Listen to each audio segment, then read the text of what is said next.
Welcome to fintech अड्डा channel. इस video में हम लेके आए हैं उन बिगिनर्स के लिए जो समझना चाहते हैं कि म्यूचुअल फंड क्या होते हैं और ये कैसे वर्क करते हैं। Now suppose you are a successful businessman. Now you have manufactured your product and you know everything about your product, लेकिन उसको प्रमोट करने के लिए और उसको मार्केटिंग करने के लिए उस प्रोडक्ट की आपको एक एक्सपर्टीज की नीड होती है। उसी तरह जब आपको स्टॉक मार्केट में इन्वेस्ट करना है लेकिन you directly don't want to do it और आपको एक एक्सपर्टीज चाहिए जिसके थ्रू आप इसमें इन्वेस्ट कर सकें, तो वही एक्सपर्ट्स आपके रेस्क्यू के लिए आते हैं and those are known as mutual funds. Now mutual fund कैसे वर्क करता है तो सिंपली एक एग्जाम्पल से हम समझते हैं, और ये हमने बहुत बार हमारी प्रैक्टिकल लाइफ में भी किया ही होगा। तो यहाँ पे 4 फ्रेंड्स हैं, उनके पास 5 रुपीज़ ईच है फ्रेंड्स के पास, और उन्हें एक चॉकलेट बॉक्स खरीदना है जो कि 20 रुपीज़ का है और उसमें 16 चॉकलेट्स हैं। तो एक सिंगल फ्रेंड तो वो चॉकलेट बॉक्स नहीं खरीद सकता क्योंकि उनके पास सिंगल ओनली 5 रुपीज़ हैं।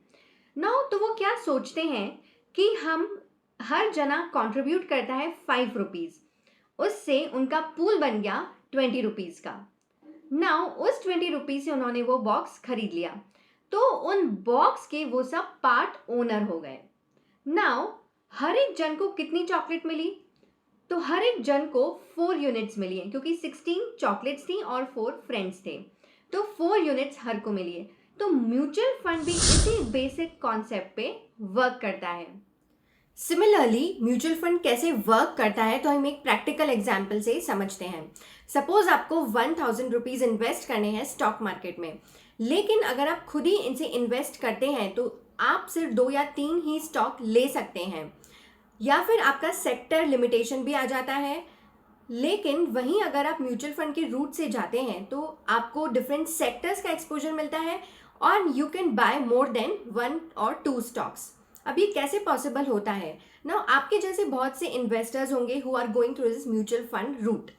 तो जब एक म्यूचुअल फंड कंपनी या जिनको एसेट मैनेजमेंट कंपनीज भी कहा जाता है, वो क्रिएट करती है इन्हीं इन्वेस्टर्स का फंड का पूल। सभी इन्वेस्टर्स सपोज कंट्रीब्यूट करते हैं 1000 rupees and there are 25 investors, तो एक म्यूचुअल फंड कंपनी या एएमसी के पास हो जाता है 25,000 के फंड्स या pool.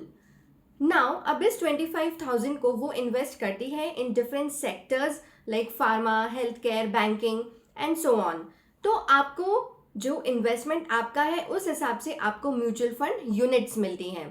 For example 25,000 was the amount invested और 25 इन्वेस्टर्स थे, so you will get mutual fund units equivalent to 1000। So this was about mutual fund units. And जो म्यूचुअल फंड कंपनी है जो ये एसेट्स मैनेज कर रही है, जो ये फंड मैनेज कर रही है, उसे बोलते हैं एसेट मैनेजमेंट कंपनी। नाउ आपने बहुत बार टर्म सुनी होगी, टोटल एसेट अंडर मैनेजमेंट क्या होता है एक म्यूचुअल फंड में। तो यहाँ हमने जहाँ एग्जाम्पल देखा था तो ₹25,000 जो एक एएमसी मैनेज कर रही थी, तो that is called total assets under management और AUM of that AMC. Now कुछ एएमसी के एग्जाम्पल्स हैं जैसे SBI mutual fund, HDFC mutual fund, ICICI prudential. तो ये है कुछ एएमसीज, और ये जो एसेट्स मैनेज करती हैं टोटल, उन्हें कहा जाता है total assets under management. Now हमारे इन्वेस्टमेंट्स मैनेज करने के लिए एएमसी चार्ज करती है कुछ फीस, तो इस फीस को कहा जाता है एक्सपेंस रेशियो। नाउ एक म्यूचुअल फंड इनकर करती है कुछ cost to manage the mutual funds, तो ये कॉस्ट होती है in the form of fund manager fees, then there legal and audit fees attach to the mutual fund, और एक होता है distribution and marketing cost of mutual fund. तो ये सब कॉस्ट हमें वो पास ऑन करती है इन्वेस्टर्स को इन the form of expense ratio. Now how it is calculated? Now suppose हमारे एग्जाम्पल में 25,000 हमारा एसेट वैल्यू है और उसमें टोटल कॉस्ट उस फंड को मैनेज करने का आया है 500 रुपीज़, तो expense ratio will be 500 divided by 25,000 यानी कि 2%। नाउ सपोज उसका इन्वेस्टमेंट वैल्यू उस फंड का अभी बढ़ गया है फ्रॉम 25,000 टू 30,000, तो अब एक्सपेंस रेशियो कैलकुलेट होगा इस न्यू एसेट वैल्यू पे। So now the expense ratio will be 500 divided by 30,000. So this way the expense ratio is calculated each day. And when these expenses are deducted from the asset value, then we get the net asset value. And net asset value per unit will be net asset value divided by the total outstanding number of units. So this is how we calculate the net asset value and the expense ratio of a mutual fund. Mutual fund सही है, ये तो आपने सुना ही होगा.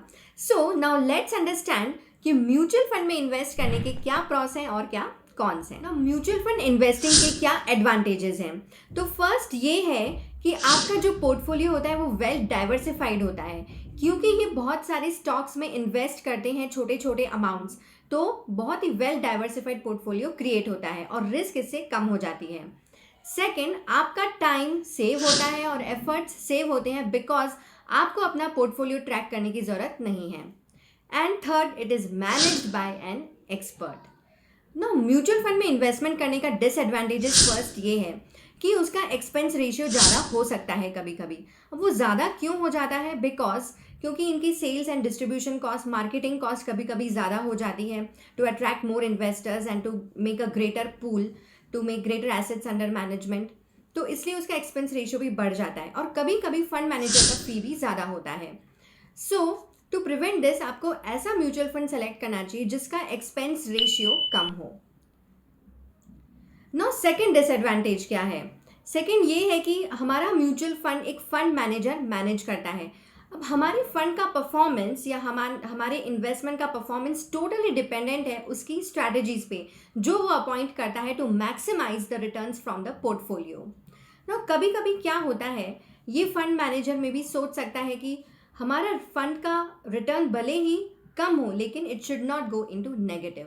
तो ये prevent करने के लिए fund manager may invest in stocks which are less risky, लेकिन जहाँ रिस्क लेस होती है वहाँ रिटर्न्स भी लेस होते हैं. तो वहीं अगर फंड मैनेजर ने वैसे स्टॉक्स चूज करता है तो ये हमारे लिए एक डिसएडवांटेज हो जाता है बिकॉज रिटर्न्स में minimise because of this. Video में बने रहिए बिकॉज हम लास्ट में बताने वाले हैं which are the top 3 mutual funds. Now lastly आप देख सकते हैं स्क्रीन पे कि टॉप रेटेड फंड्स कौन से हैं. टॉप ये है top rated equity mutual funds. तो Axis Blue Chip, then Baroda BNP Paribas, Canara Robeco, और इनका 3 years का रिटर्न और 5 year का returns and the respective expense ratio can be seen on the screen. So this video was about basics of mutual fund. Now हम next देखेंगे कि what are the types of mutual fund. लेकिन उसके पहले आपको समझना चाहिए कि what are large cap, mid cap and small cap stocks. So if you want to understand this, click on this link. Thank you for watching the video and like, share and subscribe.